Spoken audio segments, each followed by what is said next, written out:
Hey, good morning, family. So, Reginald Martin here of Metaphysics, Sacred Alchemy, where ancient wisdom becomes modern awakening. And I always want to put this, or I'll put this in the context of this is about really reality creation, family. So that's really what my channel is about. It's about really creating your own reality and how you do that, the science behind it. So let's talk today about twin flames, okay?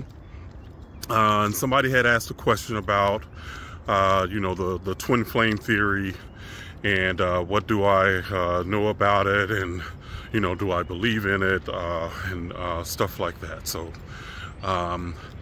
the short answer to the twin flame theory, do I believe in it? No. And the reason I don't is because of the science. And what I want to do is if I can teach you here about the science, then you'll be more discerning about a lot of these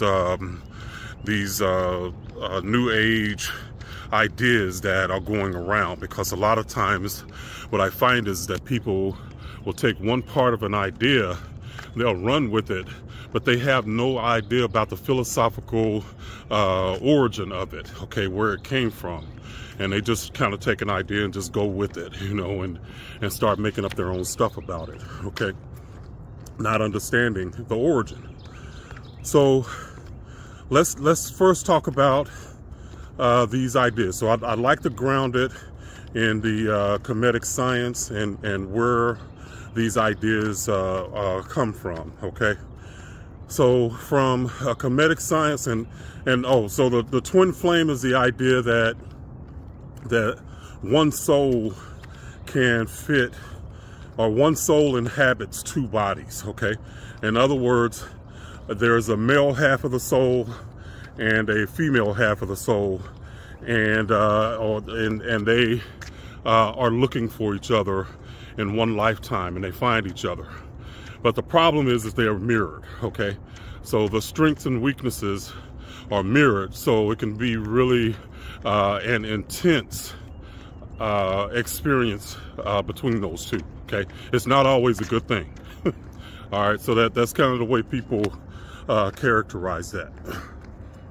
So from the ancient Kemetic perspective, a soul cannot be split, okay? A soul is one entity, but we have to think about, when we're talking about the science, what is the masculine and feminine aspect, okay? And from the masculine and feminine aspect, this is where the ancients would talk about when a soul incarnates, it can, the soul is ensconced in matter, okay, or it merges itself in matter.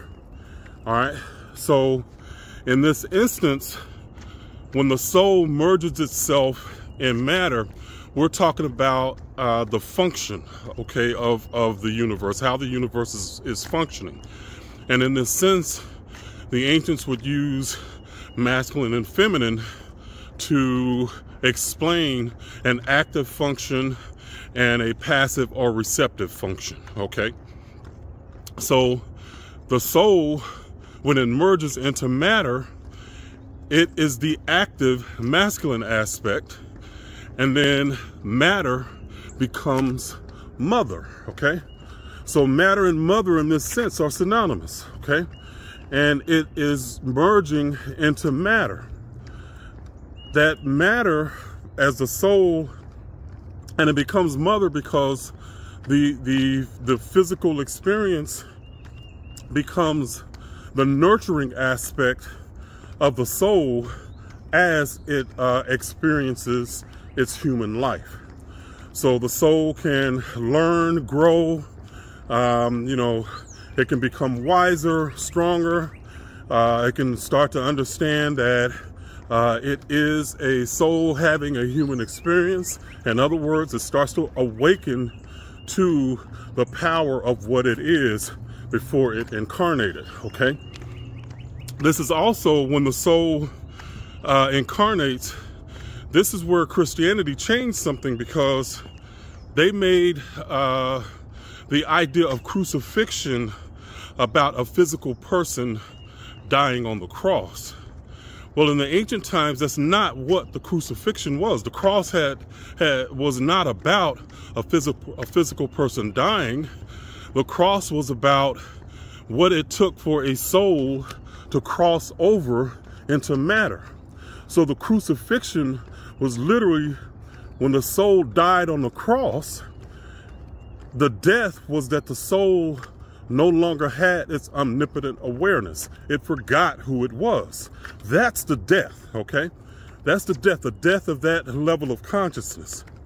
And the four elements that were needed for the soul to cross over into matter, that's the air, earth, fire, and water that we hear in astrology. That's the cross that had to happen.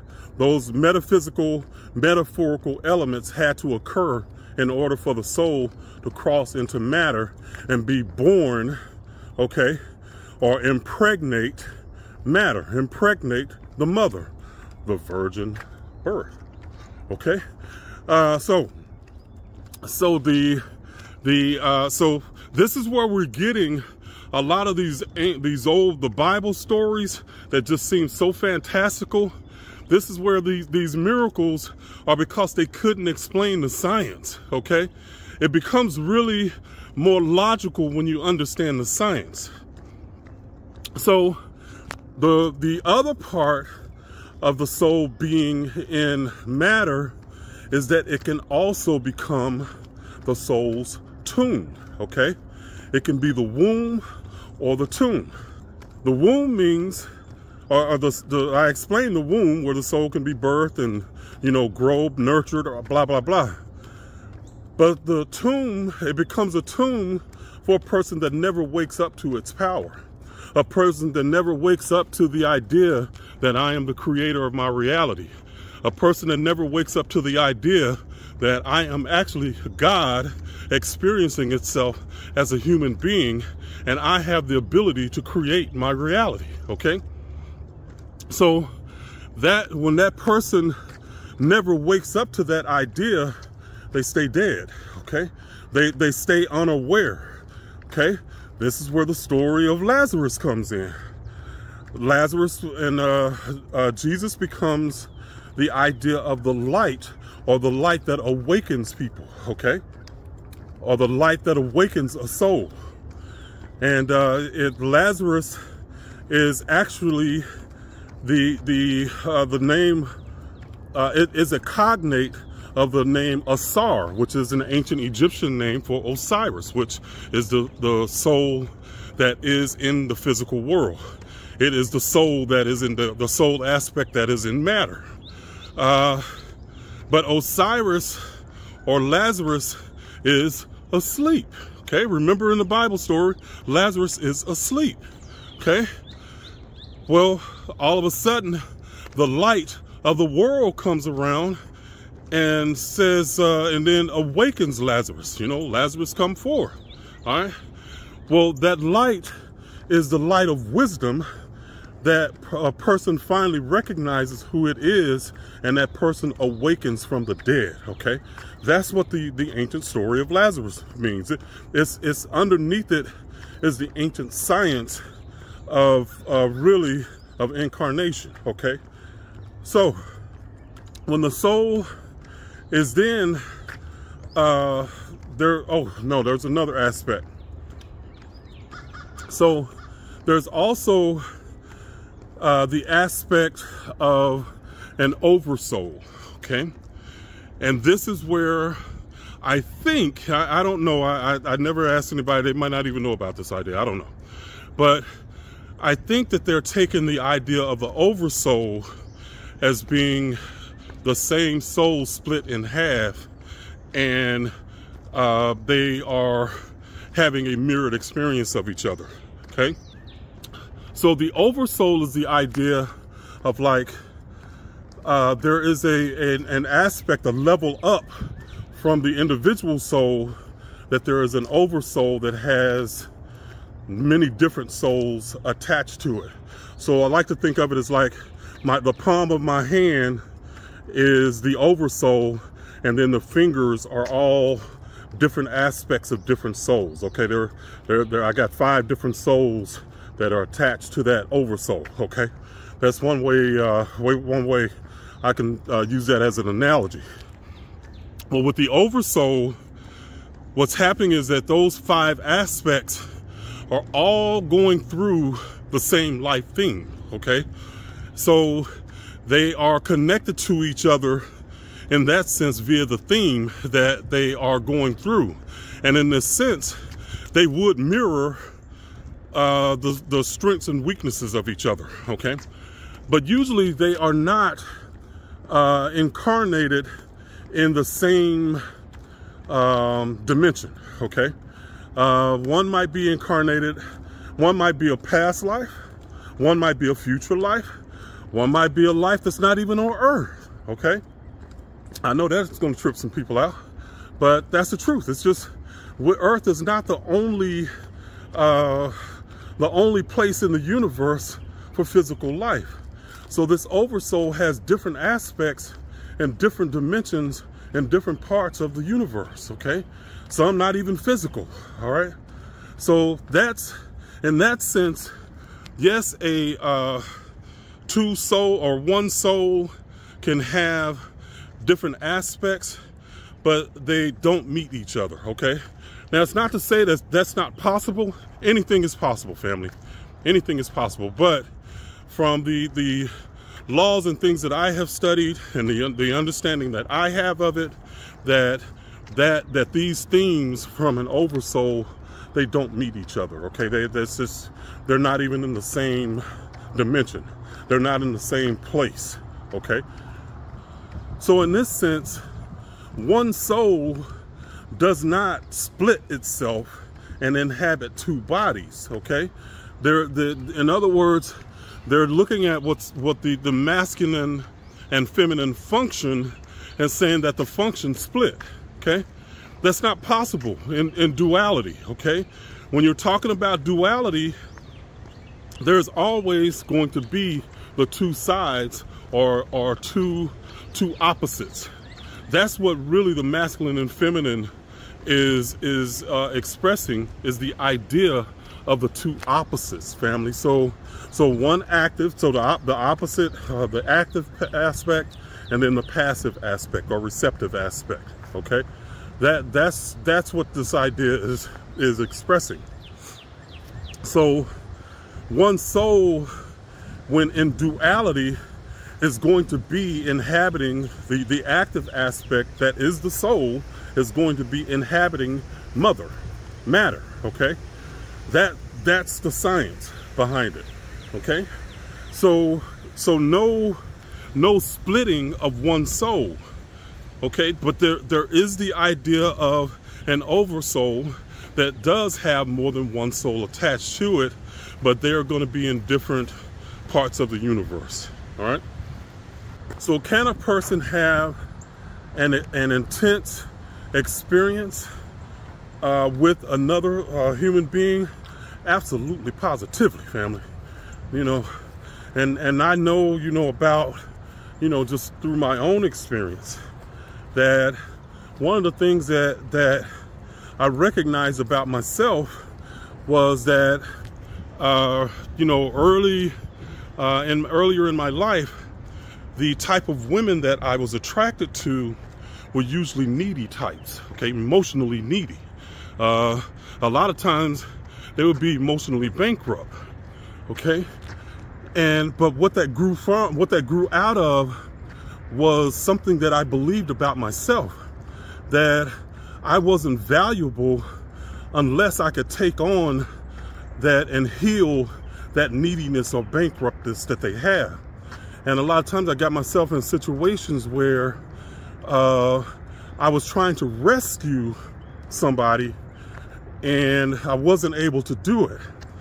And I just kept repeating that cycle. But they were a mirror in a sense, but the mirror was mirroring my internal belief about me, okay? That's what the mirror was. So I'm going to stop right here, and then I'm just going to talk. I'm running out of my trail.